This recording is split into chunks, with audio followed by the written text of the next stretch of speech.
Assalamualaikum warahmatullahi wabarakatuh. Selamat pagi Bu Suka dan teman-teman.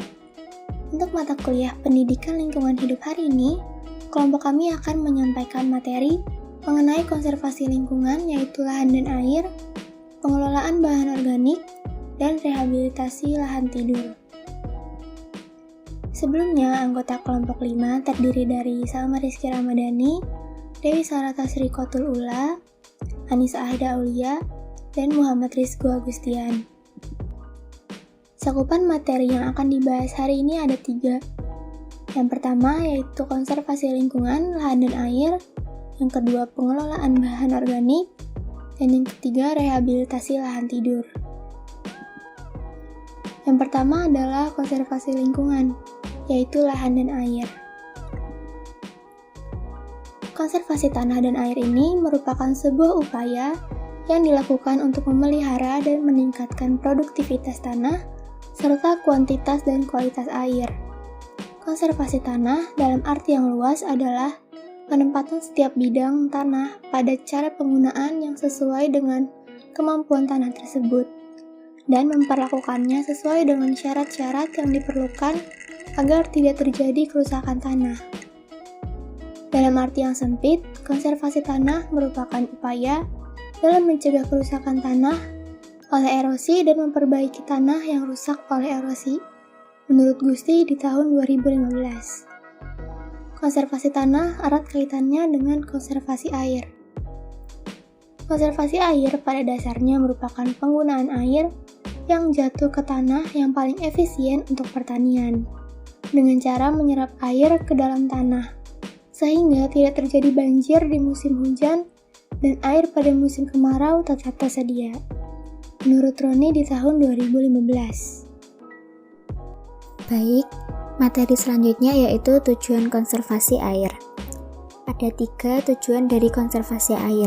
Yang pertama adalah menjamin ketersediaan air untuk generasi mendatang. Yang kedua, penghematan energi yang cukup besar untuk pompa air, pengiriman dan fasilitas pengolahan air limbah.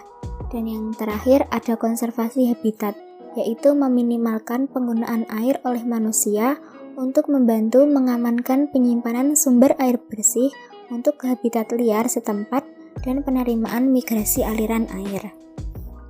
Kemudian ada metode konservasi tanah dan air. Ada 4 metode konservasi tanah dan air.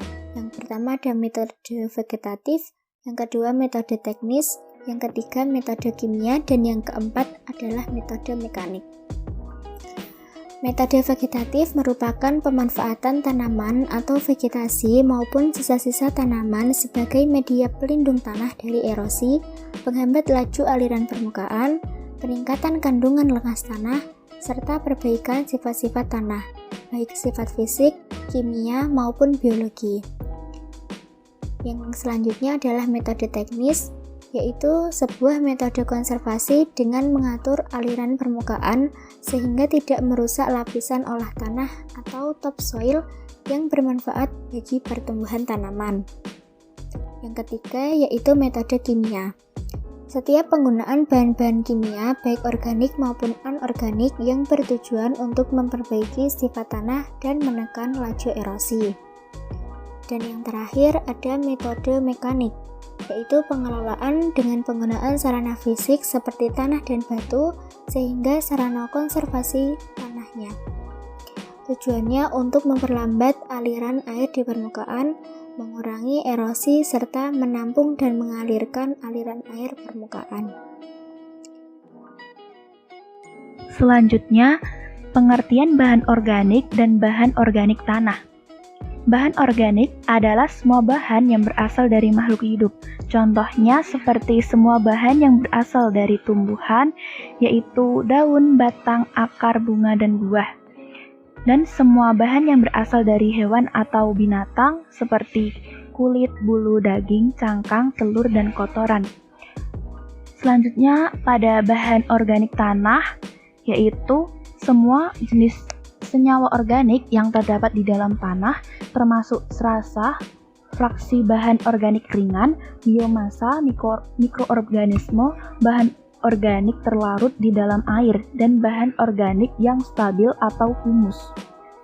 Selanjutnya, pada pengelompokan bahan organik tanah dibagi dua. Yang pertama, bahan yang belum mengalami perubahan dan bahan yang telah mengalami transformasi. Pada bahan yang belum mengalami perubahan meliputi sisa-sisa yang masih segar dan komponen-komponen yang belum mengalami transformasi, yaitu senyawa yang masih berupa sisa perurean yang terdahulu. Kemudian pada bahan yang telah mengalami transformasi disebut dengan humus. Humus adalah zat humat yang bercampur bersama dengan produk-produk sintesis mikroba yang sudah menjadi suatu senyawa yang stabil serta telah menjadi bagian dari tanah. Selanjutnya, pengelolaan bahan organik.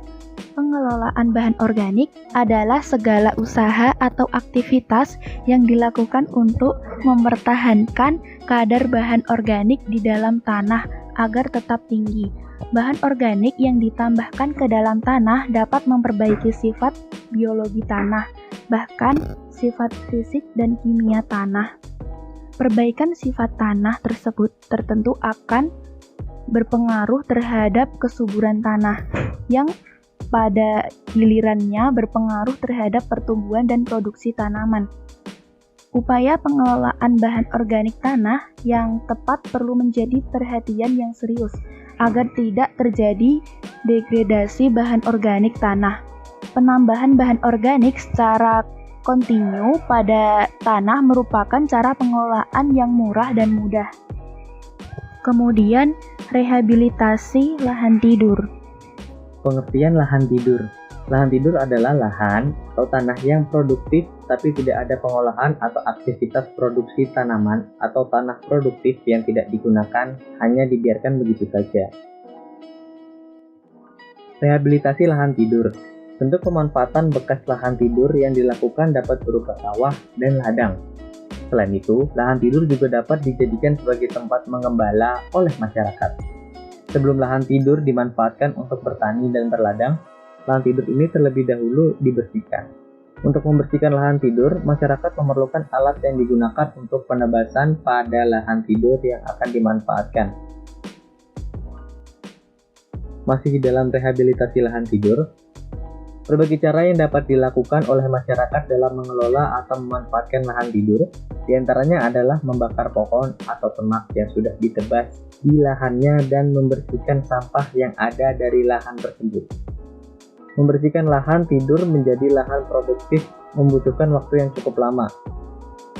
Sesuai teori Rojak tahun 2006 dalam Arfah tahun 2006, lahan tidur tidak hanya digunakan sebagai tempat lahan pertanian saja, tapi juga digunakan untuk kepentingan non-pertanian. Misalnya untuk kepentingan pemukiman penduduk, mendirikan pabrik atau fasilitas-fasilitas sosial kemasyarakatan yang terus meningkat. Mungkin itu sedikit pemaparan dari kelompok kami. Semoga materi pada kali ini bisa bermanfaat dan mudah dipahami. Wassalamualaikum warahmatullahi wabarakatuh.